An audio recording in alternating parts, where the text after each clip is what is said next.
நேற்றைய தினம் திரு ஸ்டாலின் அவர்கள் தென்காசி மாவட்டத்திற்கு சென்று ஒரு அரசு நிகழ்ச்சியில் கலந்து கொண்டு பேசுகின்ற பொழுது எடப்பாடி பழனிசாமி விரக்தியின் உச்சத்தில் இருக்கின்றார், தினந்தோறும் ஏதாவது ஒரு பொய்யான அறிக்கையை ஊடகத்தின் வாயிலாக பத்திரிகையின் வாயிலாக வெளியிட்டுக் கொண்டிருக்கின்றார் என்ற ஒரு கருத்தை சொல்லியிருக்கின்றார். அதுவும் தினந்தோறும் அவதூறு கருத்துக்களை எடப்பாடி பழனிசாமி கூறி வருகிறார் என்ற ஒரு கருத்தை சொல்லியிருக்கின்றார். என்ன அவதூறு கருத்து என்று இதுவரை எனக்கு தெரியவில்லை.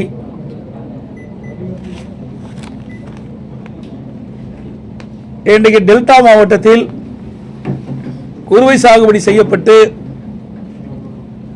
அந்த குறுவை சாகுபடி அறுவடை செய்கின்ற தருணத்தில் மழை தொடர்ந்து பெய்து கொண்டிருந்தது.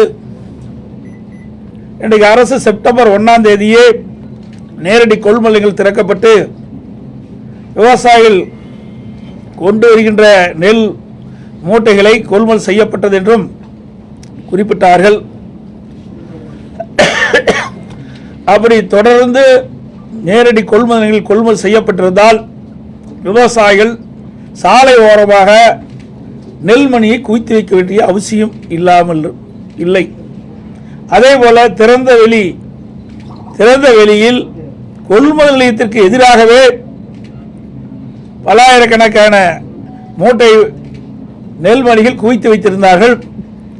தொடர் மழையின் காரணமாக அந்த நெல்மணிகள் எல்லாம் நனைந்து முளைத்து விட்டது. அந்த விவசாயிகளும் கடுமையாக பாதிக்கப்பட்டார்கள். இதை சட்டமன்றத்திலே 7/10/2025 என்று கருதுகிறேன். அன்றைய தினம் உணவுத்துறை அமைச்சருடைய கவனத்திற்கு கவன ஈர்ப்பு தீர்மானம் மூலமாக அதிமுக சார்பாக கொண்டு வந்தேன். அப்பொழுது சட்டமன்றத்திலே டெல்டா மாவட்டத்தில் விவசாயிகள் உற்பத்தி செய்யப்பட்ட விளைவித்த நெல் மூட்டைகளை முறையாக நேரடி கொள்முதல்களிலே கொள்முதல் செய்யப்படவில்லை. இதனால் விவசாயிகள் கொண்டு வந்த நெல் மூட்டைகள் வெளியிலே அடுக்கி வைக்கப்பட்டிருக்கின்றன. நெல் மணிகள் திறந்த வெளியிலே குவியலாக வைத்திருக்கின்றார்கள். மழையின் காரணமாக அந்த நெல்மணிகள்லாம் முளைத்து விவசாயிகள் பாதிக்கப்பட்டிருக்கின்றார்கள். ஆகவே உடனடியாக திமுக அரசாங்கம் போர்க்கால அடிப்படையில் விவசாயிகள் திறந்த வெளியிலே குவித்து வைக்கின்ற நெல்மணிகளை கொள்முதல் செய்ய வேண்டும் என்று வலியுறுத்தினேன். அப்பொழுது உணவு அமைச்சர் பதில் சொல்லுகின்ற பொழுது, நாங்கள் தினந்தோறும் ஒரு நாளைக்கு 2000 மூட்டை கொள்முதல் செய்கின்றோம், விடுமுறையான ஞாயிற்றுக்கிழமையும் கொள்முதல் செய்து கொண்டிருக்கின்றோம் என்ற கருத்தை சொன்னார். 17/10/2025 கவன ஈர்ப்பு தீர்மானம் 17/10/2025 கவன ஈர்ப்பு தீர்மானத்தில் சட்டமன்றத்தில் பேசினது. அப்படி 2000 மூட்டை கொள்முதல் செய்யப்பட்டிருந்தால் விவசாயிகள் கொண்டு வந்த அனைத்து நெல் மூட்டைகளிலும் கொள்முதல் செய்யப்பட்டிருக்கலாம். அதோடு நான் அறிக்கையின் வாயிலாக வெளியிட்டேன். அதற்கு நடவடிக்கை எடுக்கவில்லை. பிறகுதான் 21ஆம் தேதி 10ஆம் மாதம் 21ஆம் தேதி நேரடியாக டெல்டா மாவட்டத்திற்கு சென்றேன். அங்கே தஞ்சை மாவட்டம், திருவாரூர் மாவட்டம், நாகப்பட்டினை மாவட்டம், மயிலாடுதுறை போன்ற மாவட்டங்களுக்கு நேரடி கொள்முதலுக்கு சென்று அங்கே பார்வையிட்ட பொழுதுதான் விவசாயிகள் கண்ணீரும் கவனமாக எங்களுடைய வயலில் விளைவித்த நெல் மணிகளெல்லாம் திறந்த வெளியிலே கொட்டி இன்றைக்கு மழையிலே நனைந்து முளைத்து வீணாகிக் கொண்டிருக்கின்றது. என் கண் முன்னாடி எங்கள் கண் முன்னன் எதிரே எங்கள் கண் எதிரே இன்றைக்கு நெல்மணிகள்லாம் முளைத்து பெரும் நஷ்டத்துக்கு நாங்கள் உள்ளாக இருக்கணும் என்ற கருத்தை சொன்னார்கள். அப்பொழுது நான் அவரிடத்தில் கேட்டேன், எவ்வளவு நாட்களாக நேரடி கொள்முதலத்திலே கொள்முதல் செய்யவில்லை என்று கேட்கின்ற பொழுது சுமார் 15 நாட்களாக நேரடி கொள்முதலங்களில் கொள்முதல் செய்யப்படவில்லை. அப்படி கொள்முதல் செய்யப்பட்ட காலகட்டத்திலும் 600 மூட்டைக்கு மேல் எந்த நேரடி கொள்முதல் செய்யவில்லை என்ற கருத்தை சொன்னார்கள். அதோட சணல் சாக்குகள் இல்லை என்றும் அந்த நேரடி நெல் கொள்முதலத்தில் இருக்கின்ற அடுக்கி வைக்கப்பட்டிருக்கின்ற நெல் மூட்டைகளை எடுத்து செல்வதற்கு போதுமான லாரிகள் இல்லை, லோட் பேன் இல்லை. இப்படி இருக்கின்ற காரணத்தினாலே தான் விவசாயிகள் கொண்டு வரப்பட்ட நெல் மூட்டைகளை அவர்கள் கொள்முதல் செய்யாத ஒரு அவலநிலை ஏற்பட்டது. அதைத்தான் சுட்டிக்காட்டினேன். இதில் என்ன அவதூறு செய்தி இருக்கிறது என்று எங்களுக்கு தெரியவில்லை. அதோட துணை முதலமைச்சர் டெல்டா மாவட்டத்துக்கு சென்றார். நாங்கள் கூட பரவாயில்ல, டெல்டா மாவட்டத்துக்கு செல்றாரு, விவசாயிகளுடைய பிரச்சனைலாம் தீர்ப்பார், விவசாயிகளுடைய கருத்தை கேட்பார், நேரடி கொள்முதல் நிலையத்துக்கு செல்வார் என்றெல்லாம் நான் எதிர்பார்த்தேன். ஆனால் அங்கேயெல்லாம் போகல. உடனே ரயில்வே ஸ்டேஷனுக்கு போய் சரக்கு ரயிலில் அங்கே கொடியை அடிச்சிட்டு வந்துட்டார். ஏற்கனவே டெல்டா மாவட்டத்தில் கொள்முதல் செய்யப்பட்ட நெல் மூட்டைகள் எல்லாம் சரக்கு ரயிலில் 20 நாட்களில் சென்று கொண்டு இருக்கின்றது. ஆனால் விவசாயிகளை சந்திக்க அவர்கள் மனமில்லா காரணத்தினாலே அங்கே நேரடி கொள்முதலுக்கு சென்று விவசாயிகளை சந்தித்தால் ஏதாவது பிரச்சனை ஏற்படும் என்ற அச்சத்திலே விவசாயிகளை சந்திக்காமலே இன்று தமிழக துணை முதலமைச்சர் சென்று விட்டார். அதற்கு பிறகு முதலமைச்சர் ஸ்டாலின் அவர்கள் கிட்டத்தட்ட 30 நாட்கள் முன்பாக நடவு செய்த நெற்பயிரெல்லாம் கனமழையின் காரணமாக நீரிலே மூழ்கி சேதமடைந்து விட்டது. சேதமடைந்த அந்த அழுகிய பயிர்கள் எல்லாம் ஒரு ட்ரெயினில் வச்சு கொண்டாந்து காட்டுறாங்க. எப்படிப்பட்ட முதலமைச்சர்! இந்தியாவிலே இப்படிப்பட்ட முதலமைச்சர் எந்த மாநிலத்திலும் இல்லை. விவசாயிகள் பாதிக்கப்படுகின்ற விவசாயிகளை நேரடியாக சென்று ஆறுதல் கூறவில்லை. அங்கே திறந்த வெளியிலே அடுக்கி வைக்கப்படுகின்ற மூட்டைகளையும் நெல்மணிகளையும் கொள்முதல் செய்வதற்கு மனமில்லை. இதனால் பெரும் நஷ்டத்துக்கு விவசாயி உள்ளாகிறார். இதையெல்லாம் கவனத்திலே கொள்ளாத ஒரு ஆட்சி தான் திமுக ஆட்சி என்பதை நேரத்திலே சுட்டிக்காட்ட விளைகின்றேன். அதோட நேற்றைய தினம் ஒரு கருத்தை சொல்லியிருக்கின்றார். திராவிட முன்னேற்ற கழக ஆட்சியில் தான் ஒவ்வொரு ஆண்டும் சராசரியாக 42 லட்சம் மெட்ரிக் டன் இன்றைக்கு கொள்முதல் செய்யப்பட்டதாக ஒரு பச்சை பொய்ய சொல்லியிருக்கார். திராவிட முன்னேற்ற கழக ஆட்சிக்கு வந்த பிறகு உணவு மானிய கோரிக்கை நடக்கின்ற பொழுது அந்த கொள்கை விளக்க குறிப்பில் குறிப்பிட்டது. அதை நான் ஊடகத்தின் வாயிலாக இந்த நேரத்தில் தெரிவிக்க விரும்புகிறேன். 2022-23 ஆண்டு கொள்கை விளக்க குறிப்பு அதில் 105, 106 பக்கம் 31/3/2022 வரை 29,48,000 மெட்ரிக் டன் தான் கொள்முதல் செஞ்சிருக்கிறாங்க. 2023-24 வருடம் பக்கம் 80 அந்த உணவு மானிய கோரிக்கையில் கொள்கை விளப்பில் பக்கம் 80ல் 31/3/2023 வரை 29,40,000 மெட்ரிக் டன் தான் கொள்முதல் செஞ்சிருக்கிறாங்க. 24-25 ஆண்டு கொள்கை விளக்க குறிப்பு பக்கம் எண் 101ல் 31/3/2024 வரை 28.26 லட்சம் மெட்ரிக் டன் தான் கொள்முதல் செஞ்சிருக்கிறாங்க. 25-26 ஆண்டு பக்கம் எண் 106ல் 31/3/2025 வரை 28,30,000 மெட்ரிக் டன் தான் கொள்முதல் செஞ்சிருக்கிறாங்க. மொத்தமா 1,15,49,000 மெட்ரிக் டன் தான் கொள்முதல் செஞ்சிருக்கிறாங்க. அப்படி என்றால் எப்படி ஆண்டுக்கு 42 லட்சம் மெட்ரிக் டன் கொள்முதல் செய்ய முடியும்? அத்தனையும் பொய். எல்லாம் விளம்பர மாடல் அரசு என்பது நிரூபணமாகிவிட்டது. ஆக திராவிட முன்னேற்ற கழக ஆட்சியில் உணவுத்துறை மானிய கோரிக்கையின் போது அந்த கொள்கை விளக்க குறிப்பில் குறிப்பிட்டது உண்மையா? அந்த உணவு அமைச்சர் தெரிவிக்கப்பட்டது உண்மையா? அல்லது நேற்றைய தினம் தென்காசியில் நடைபெற்ற அரசு நிகழ்ச்சியில் முதலமைச்சர் குறிப்பிட்டது உண்மையா?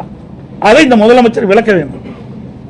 இது புள்ளிவரத்தோட அவர்கள் குறிப்பிட்ட இந்த ஆட்சியில் உணவுத்துறை மானிய கோரிக்கையில் அவர்களது உணவு அமைச்சர் சட்டமன்றத்தில் கொள்கை விளக்க குறிப்பை தாக்கல் செஞ்சிருக்கிறார். அதில் இந்த குறிப்பை எடுத்து நான் உங்களிடத்தில் விளக்கி சொல்லிக்கின்றேன்.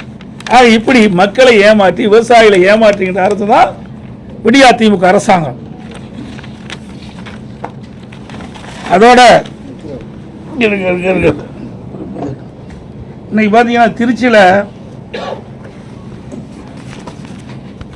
இன்னைக்கு முதலமைச்சர் சொல்றாரு அவதூறு செய்யணும். உங்க பத்திரிகையிலையும் ஊடகத்திலையும் இந்த நேரடி கொள்முதல் நிலையத்தில் அடுக்கி வைக்கப்படுகின்ற இந்த அரசு கொள்முதல் செய்யப்பட்டு நேரடி கொள்முதல் நிலையத்தில் முளைத்த அந்த நெல்மணிகள்லாம் காட்டினீங்க, மூட்டைகள் எல்லாம் முளைச்சி போனதெல்லாம் காட்டினீங்க. அதோட திறந்த வெளியில் விவசாயிகள் குவித்து வைக்கிற நெல்மணிகள்லாம் முளைத்த செய்தியெல்லாம் காட்டினீங்க. அப்படின்னா அந்த செய்தியின் அடிப்படையில் தான் நான் போய் டெல்டா மாவட்டத்தெல்லாம் பார்வையிட்ட விவசாயிகளை சந்தித்தேன், நேரடி கொள்முதல் சொன்னேன். அப்படி இந்த வர செய்தியெல்லாம் பொய்யான செய்தியா? இதெல்லாம் அவதூறான செய்தியா? அப்படித்தானே முதலமைச்சர் என்கிறார். அதோட திருச்சியில் இன்றைக்கு இந்த பத்திரிகை தினமலர் பத்திரிகையில் வந்திருக்குது. இன்றைய தினம் திருச்சியில் கொள்முதல் செய்யும் சாலையை தேங்கி கிடக்கும். 1 கிலோமீட்டருக்கு நெல் தேங்கி கிடக்குது. விவசாயிகள் விளைவித்த நெல்லை கூட முறையாக கொள்முதல் செய்ய முடியாத திறமையற்ற பொம்மை முதலமைச்சர் தான் இப்படிப்பட்ட கருத்து சொல்லிட்டு இருக்கார். எந்த உணவு உற்பத்தி பெருக்குவதில் இன்றைக்கு விவசாயிகள் மும்முரமா இருக்கிறாங்க. அப்படி இருக்கின்ற பொழுது விளைவித்த அந்த நெல் மணிகளை கூட இந்த அரசு கொள்முதல் செய்வது அவலங்களை தமிழகத்திலே பார்க்கப்படுகிறது.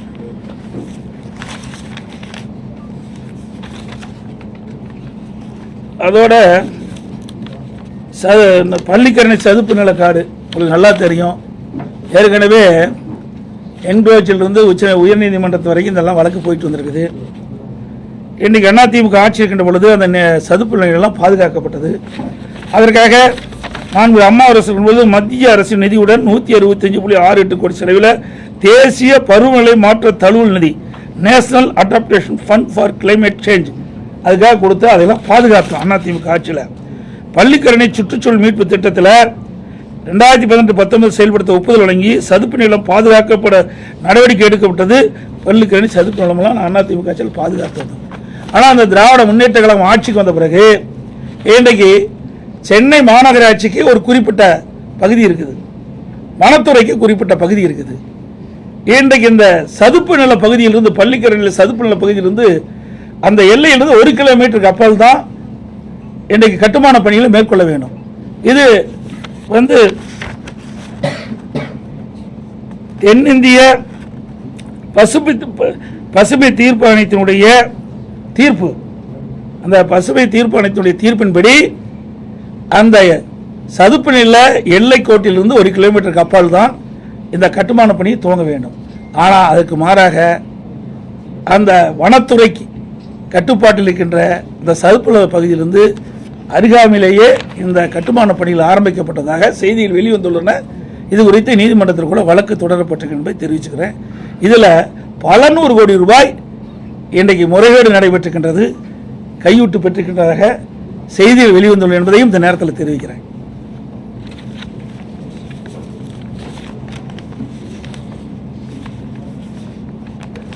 அப்புறம் இன்னொன்று, சார் என்றாலே திமுகவுக்கு அலர்ஜி. உங்களுக்கு நல்லா தெரியும், எந்த சார் நீங்களே முடிவு பண்ணிட்டீங்க. எஸ்ஐஆர் என்ற வார்த்தை கேட்டாலே திமுகவுக்கு இன்னைக்கு ஒரு அதிர்வு ஏற்படுகின்றது, அதிர்ச்சி ஏற்படுகின்றது. இதில் என்ன தவறு இருக்குது எனக்கு தெரியல. நீங்கள் பார்த்தீங்கன்னா அதிமுக சார்பாக நீதிமன்றத்துக்கு சென்று இன்றைக்கு ஆர்கே நகரில் மட்டும் நீதிமன்றத்துக்கு சென்று 31,000 வாக்குகளை நாங்கள் நீக்கியிருக்கிறோம். பல முறை சம்பந்தப்பட்ட அதிகாரிகளுக்கு இறந்தவர்கள் பட்டியல், அதே போல் அங்கே குடியிருப்பில் இல்லாமல் இருக்கின்றவர்கள் பட்டியலாம் கொடுக்கப்பட்டு முறையாக விசாரிக்கவே இல்லை. நீதிமன்றத்துக்கு சென்று தான் அந்த நீதிமன்ற தீர்ப்பின்படி 31,000 பேர்களை நீக்கியிருக்கிறோம். அதே போல் கரூரில் இதே போல் நீதிமன்றத்தின் மூலமாக 10,000 வாக்குகளை நீக்கியிருக்கிறோம். நீங்கள் 2023 ஈரோடு கிழக்கு சட்டமன்ற தேர்தலில் பார்த்தீங்களா, அந்த குடிசை மாற்று வாரியத்தில் இருக்கிற வீடுகளை இடிக்கப்பட்டு விட்டது. யாருமே குடியில்லை, அங்கே குடியிருப்பதாக வாக்காளர் பட்டியலில் வாக்காளர் இடம்பெற்றிருக்கிறாங்க. அதை நீக்க வேண்டும். அங்கே இருக்கிற மாவட்ட ஆட்சித்தலைவர் சம்பந்தப்பட்ட அதிகாரி கொடுத்தா நீக்கல, இது வரைக்கும் நீக்கல, அப்படித்தான் இருக்குது. இப்படிப்பட்ட நிலைமையெல்லாம் மாற வேண்டும். தகுதியான வாக்காளர்கள் வாக்களிக்க வேண்டும். அதுதான் எங்களுடைய நிலைப்பாடு. இதில் என்ன பிரச்சனை கேட்டு தெரியல. ஏன்னா எல்லா இடத்திலுமே இன்னைக்கு மாநகராட்சியிலிருந்து தமிழ்நாடு முழுவதும் 234 தொகுதியிலும் இறந்தவர்கள் வாக்குகளை நீக்கப்படவில்லை. இன்றைக்கு நீங்கள் பார்த்தீங்கன்னா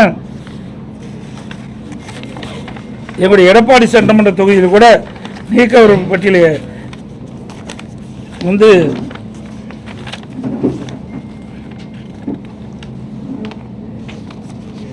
இறந்தவர்கள், அதால் அங்கிருந்து வசிக்காதவர்கள் அதெல்லாம் நாங்கள் பட்டியலிட்டு கொடுத்துருக்குறோம். சுமார் 8000 பேர் அது இருப்பதாக நாங்கள் எங்களுடைய PLA2 நிர்வாகிகள் கணக்கெடுத்து கொடுத்துருக்குறாங்க.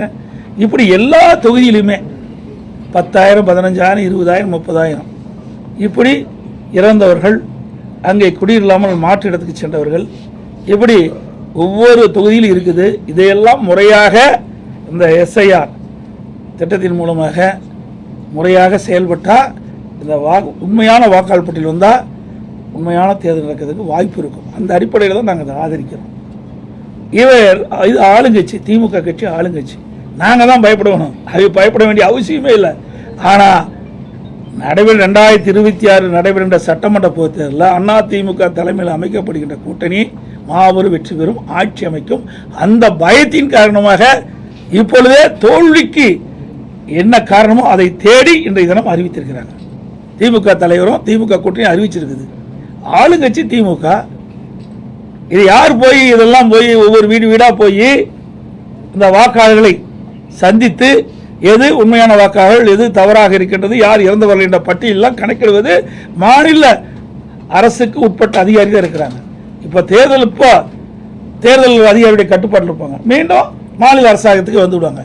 மாவட்ட ஆட்சித்தலைவர்களும் இந்த மாநில அரசாங்க கட்டுப்பாட்டில் இருக்கிறாங்க. அப்படி இருக்கின்ற பொழுது இது நடுநிலையோடு செயல்பட வேண்டும் என்று நாங்கள் தேர்தல் ஆணையத்தை வலியுறுத்துகிறோம்.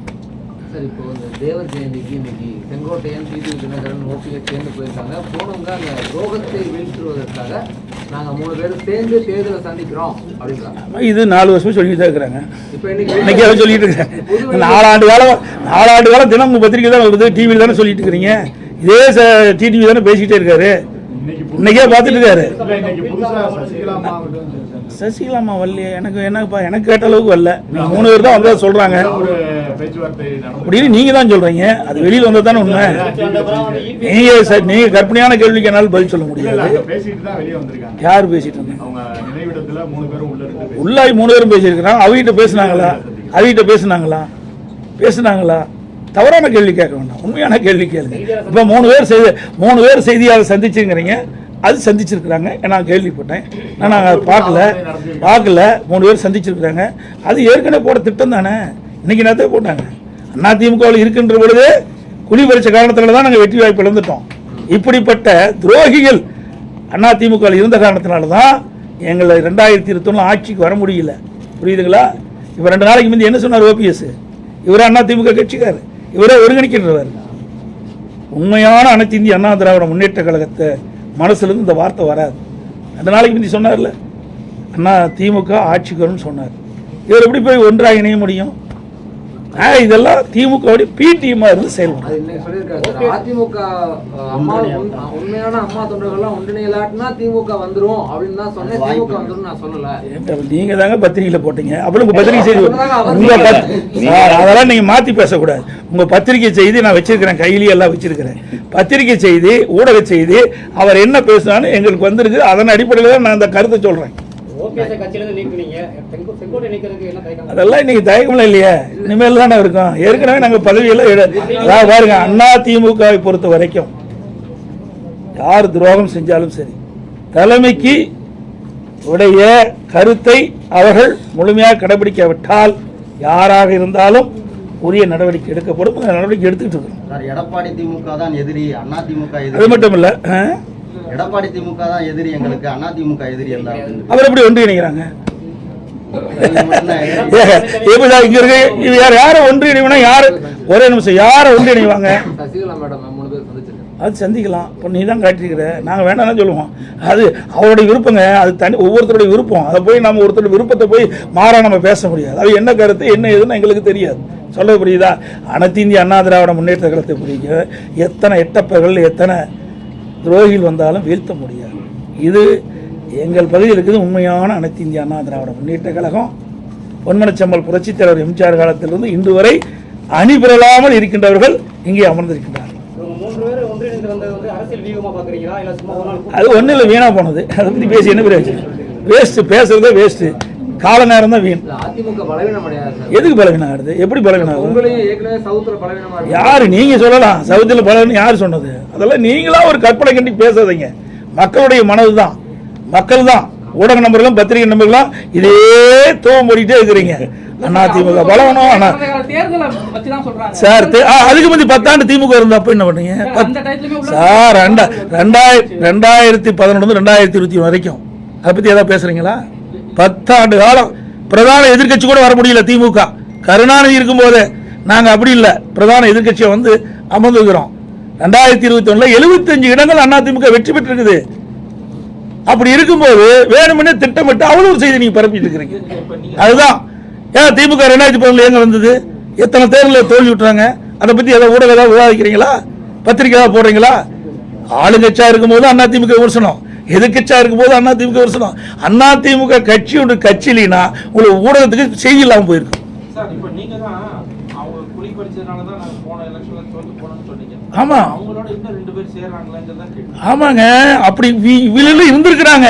அப்படி இருக்காரு தானே? ஆமாங்க, அப்படி இருக்காரு தானே? சொங்காட்டையெல்லாம் அப்படி இருக்காரு தானே நாங்கள் ஜெயிக்க முடியல. அந்தியூர்ல ஏன் ஜெயிக்க முடியல? அதெல்லாம் அதிமுக கோட்டைங்க, சேவலையே ஜெயிச்சது. அதிமுக 2ஆக பிரிகின்ற பொழுது மாண்பு அம்மா தலைமையில் நாங்கள் சேவல் சின்னத்தில் போட்டிக்கிட்டோம். நான் அப்போ ஜெயிச்சேன். அப்போ அதிமுக சார்பா பெரியசாமி என்ற ஒரு எம்எல்ஏ வெற்றி பெற்றார். தனியாக இருக்கும்போது அப்படிப்பட்ட இதில் 1020 ஓட்டில் தோற்றோம். ஆக இப்படிப்பட்ட உள்கொட்டு வேலை செய்கிற காரணத்தினால தான் அதிமுக 2020 ஆட்சி பிடிக்க முடியாத ஒரு சூழ்நிலை ஏற்பட்டது. இன்றைக்கு எல்லாம் தெளிவுபடுத்தி விட்டாங்க. பயிர் செழித்து வர வேண்டும், அதில் இருக்கிற களைகளை எடுக்க வேண்டும். களைகள் எடுக்கப்பட்டது, பயிர் செழித்து வளரும், நல்ல விளைச்சல் கொடுக்கும். அதிமுக அடுத்த ஆட்சி அமைக்கும். சார் நீங்க அதெல்லாம் ஏன் சார் கேட்கல சார்? அதெல்லாம் உட்கட்சி, அதெல்லாம் வரும். எந்த நேரத்தில் எப்படி வருமோ அது வரும். எந்த கேள்வியோ அதை கேள்வி இப்படி நீக்க முடியுமா, பண்ண முடியுமா, அதெல்லாம் டைரக்டா கொடுக்க முடியாது. ஒரு கட்சி எப்படி முறையா செயல்படுமோ அது முறையா செயல்படும்.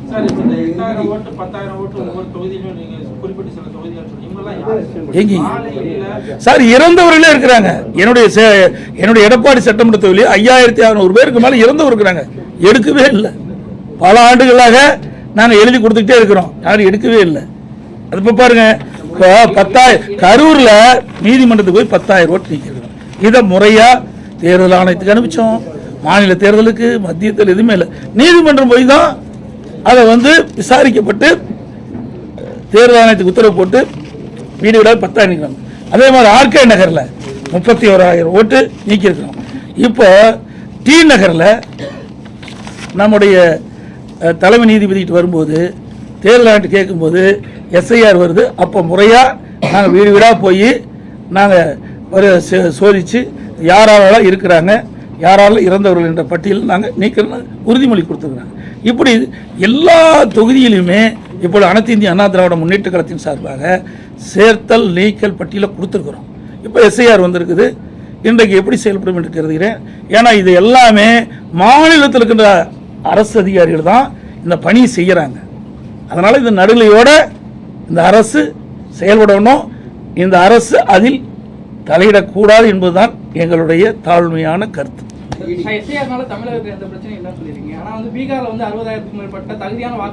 அது பீகாரை பத்தி எனக்கு தெரியாது சார். தமிழ்நாட்டை பத்தி கேளுங்க. நான் தமிழ்நாட்டில் வசிக்கிறேன் சார். அங்க நேர்மை நீங்க எப்படி தப்புன்னு கண்டுபிடிச்சீங்க? தப்புன்னு கண்டுபிடிச்சா நீதிமன்றத்துக்கு போனாங்கல்ல, ஏன் நீதிமன்றம் சொல்லல? நீதிமன்றத்தில் வழக்கு போட்டாங்கல்ல, வழக்கில் நீதிமன்றம் உச்ச நீதிமன்றம் சொல்லி இருக்கணும்ல. இது தவறான கருத்து. நான் தமிழ்நாட்டில் இருக்கிற நடக்கின்ற சம்பவத்தை பற்றி தான் நான் சொல்றேன். ஒவ்வொரு தொகுதியிலையும் நிறைய இருக்குது. நாங்கள் எல்லாம் பட்டியல் போட்டு நீங்க அனைத்து இந்திய அண்ணா திராவிட முன்னேற்ற கழகத்தினுடைய PLA 2 நியமிக்கப்பட்டவர்களாம் அந்த பட்டியலை அந்த மாவட்ட ஆட்சியிட கொடுத்துருக்கிறோம். இப்போ எஸ்ஐஆர் வந்திருக்குது. இவர்கள் வீடு வீடாக சென்று ஆய்வு செய்கின்றார்கள். அந்த ஆய்வின் அடிப்படையில் ஒரு நல்ல ஒரு வாக்காளர் பட்டியலை தயார் செய்ய வேண்டும் என்று நம்புகிறோம். இடைப்பட்ட காலத்துல டெத் சர்டிபிகேட் இல்லாம ஒருத்தரை வந்து நீக்க முடியாது அப்படின்னு ஒரு தகவல் வந்ததுனால தான் யாரையுமே நீக்காம விட்டுட்டாங்கன்னு தான் சொன்னாங்க. சரிங்க, 6 வருஷத்துக்கு முன்னாலே இந்த பிரச்சனை வரும்போது டெத் சர்டிபிகேட் கொடுத்தா நீக்க முடியும்னு எலெக்ஷன் கமிஷன் சொன்னாங்க. ரைட்டுங்க. பிறப்பிறப்புல யார் பார்க்கறாரு? அவங்க அந்த அதிகாரிகள் இல்லையா? அதுதானே ரெவன்யூ டிபார்ட்மெண்ட் தானே அதிகாரிகள். அவருடைய எல்லா இதுவும் இருக்குது. அதே மாநகராட்சியில் எல்லாம் இருக்குது, நகராட்சியில் இருக்குது. அதை வச்சு யார் இருந்தாங்களும் தாராளமாக கண்டுபிடிக்கலாமே. இது ஒன்றும் பெரிய விஷயம் கிடையாது. என்ன ஒரு இடத்துல ஒரு 1000 ஓட்டு 1500 ஓட்டு இருக்குது. இப்போ தேர்தல் நடக்கும்போது ஸ்லிப் கொடுக்க போகிறாங்க. 3 நாளில் ஸ்லிப் கொடுத்துட்றாங்க நேரடியாக வாக்காளர் பார்த்து. அப்போ எஸ்ஐஆரில் கிட்ட நீங்கள் ஒரு 10 நாள் எடுத்துங்க, நேரடியாக போங்க, விசாரிங்க. அதில் என்ன பிரச்சனை பாருங்க. இதை உண்மையான வாக்காளர் பட்டியலாம் தயாரிக்க சொல்றோம். இது ஆளுங்கட்சி வேணுமென்றே திட்டமிட்டு ஒரு தவறான கருத்தை பரப்பி வராங்க. அந்த கூட்டணி கட்சியெல்லாம் சால்ரா போடுது. இதில் என்ன இருக்குதுன்னு எனக்கு ஒன்றும் புரியல. நீங்க எதா இருந்தா சொல்லுங்க, நாங்களும் அதை கவனத்தில் எடுத்துக்கிறோம். அமைச்சர் கே என் நேரு நகராட்சி நிர்வாகத்தில் வந்து ஒரு 25 லட்சம் ரூபாய்க்கு மேல ஊழல் பண்ணிட்டாருன்னா இடி ஒரு கேஸ் போட்டுட்டாங்க. ஆமா, உண்மையான அரசாங்கமாக இருந்தால், நேர்மையான அரசாங்கமாக இருந்தால் இடி கொடுப்பதை அதை ஆய்வு செய்து அவர் மீது வழக்கு பதிவு செய்யணும். ஆனால் இந்த அரசாங்கத்தில் அது கிடையாது. எதிர்கட்சி மீது வழக்கு போடுவாங்க. ஏன்னா என் மீது கூட வழக்கு போட்டாங்க. என்ன வழக்கு? டெண்டர் கேன்சல் ஆயிட்டுது, அந்த நிதியும் கேன்சல் ஆயிட்டுது, அதில் 400 கோடி ஊழல். எப்படி வழக்கு? டெண்டர் கேன்சல்டு, உலக வங்கி டெண்டர், அந்த உலக வங்கி நிதியும் கேன்சல் பண்ணிடுது. மீண்டும் மாநில அரசு அந்த ரெண்டா பிரிச்சு டெண்டர் விடுறாங்க. அது 2 பேர் வேற ஒருத்தர் 2 பேர் எடுக்கிறாங்க. ஆக முதல் டெண்டர் விட்டாங்க பார்த்தீங்களா, அதுல 400 கோடி ஊழல். இப்படிப்பட்ட அரசாங்கம் தான் இந்த அரசாங்கம். இந்த அரசாங்கத்தில் நேர்மை பார்க்க முடியுமா? ஆக இல்லைன்னா வழக்கு யாராச்சும் போடுவாங்க. யாராவது வழக்கு போட்டாங்களா நீதிமன்றம் விசாரிக்கும். அப்ப நீதிமன்றம் விசாரிக்கின்ற பொழுது உண்மை வெளியே வரும். இன்றைக்கு இடி வந்து நேர்மையாக தான் கேட்டுருக்காங்க. இப்படி என்னென்ன முறைகேடு நடந்திருக்குது. பத்திரிகை செய்தி தான், ஊடகத்திலையும் பத்திரிகை வந்த செய்தி வச்சு தான் நான் சொல்றேன். வலைதளத்தில் வந்த செய்தி இப்படி இடி வந்து நாங்கள் இடி ரெய்டு மேற்கொள்கின்ற பொழுது இதில் என்னென்ன ஆவணங்கள் கிடைக்கப்பட்டது, ஆவணங்கள் அடிப்படையில் இப்படி அந்த பணியாளர் நியமிப்பதில் இது முறைகேடு நடைபெற்றா தெரியுது. இதை மீது வழக்கு தொடர்ந்து அனுப்பிச்சிருக்கிறாங்க. அப்புறம் அரசாங்கம் என்ன நடவடிக்கைன்னு பொறுத்து. மாநகராட்சியிலையும் பெரிய ஊழல் நடந்து இன்னும் மேயர் கூட தேர்ந்தெடுக்க முடியாமல். ஆமாம், இங்கே மட்டும் ஊழல் இல்லைங்க, திண்டுக்கல்லையும் ஊழல் நடந்தது. அங்கேயும் 4.5 கோடி ஊழல் நடந்தது. அதிகாரி தான் அரசு பண்ணி உள்ள வச்சிருக்கிறாங்க. ஆக இன்றைக்கு திமுகவில், அதே மாதிரி காஞ்சிபுரத்தில், அதே மாதிரி திருநெல்வேலியில், அதே மாதிரி கோயம்புத்தூரில் இதெல்லாம் பங்கு பிரிக்கிறதுல ஊழல் நடந்ததெல்லாம் அங்கே ராஜினாமா பண்ணாங்க, மேயரெல்லாம் மாற்றினாங்க.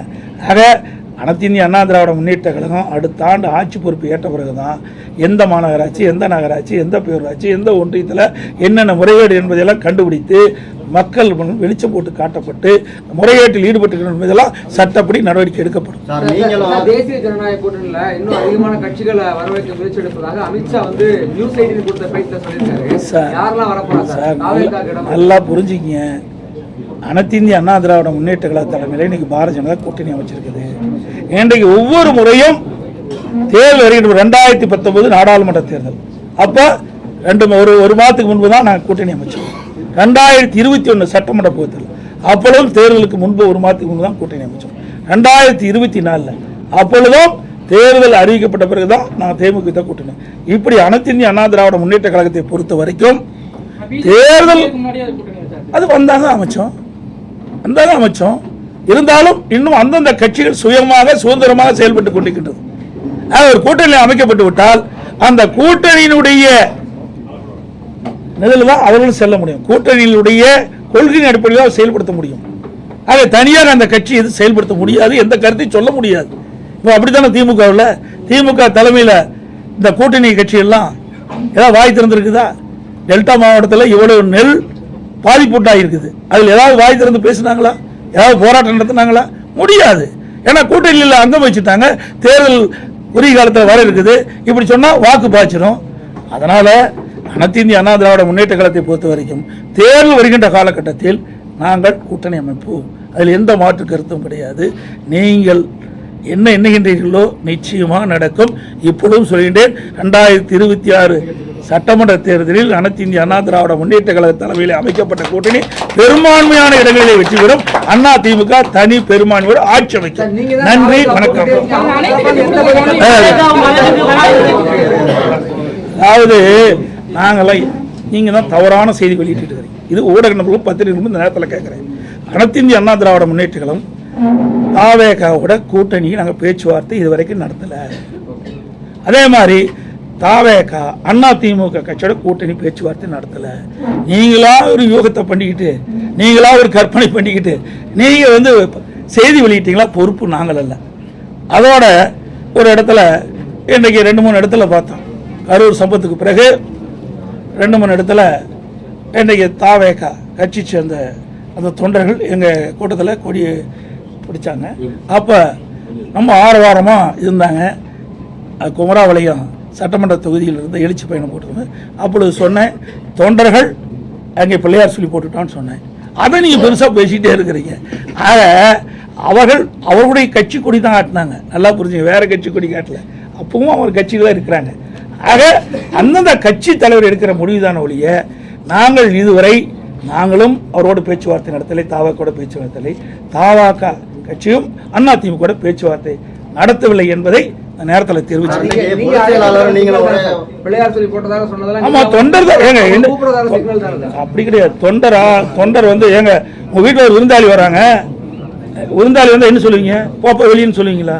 என்னங்க இது? ஒரு மனிதாபிமானம் வேண்டாம். ஒரு கட்சியில் இருக்கிற ஒரு தொண்டை வந்து எங்க கூட்டத்தில் கலந்துட்டு கொடியாட்டுறாங்க. அப்ப இதுல என்ன தவறு? சொண்டால பற்றி தான் சொன்னேன். அங்க வந்து கொடியாட்டி தொண்டர் வந்து அங்க வந்து தொண்டர்கள் வந்து பிள்ளையார் சொல்லி போட்டுருக்கான்னு சொன்னேன். இதுல என்ன தவறு இருக்குது? யாரு எதுக்கு உழ வைக்கிறதுக்கா? ஏற்கனவே நாங்க படுறது ரொம்ப பத்தலையா? இப்படிப்பட்ட நிலைமைக்கு அவைதான காரணம். ரைட். அனைத்து கூட பத்திரிகை நன்றி, வணக்கம்.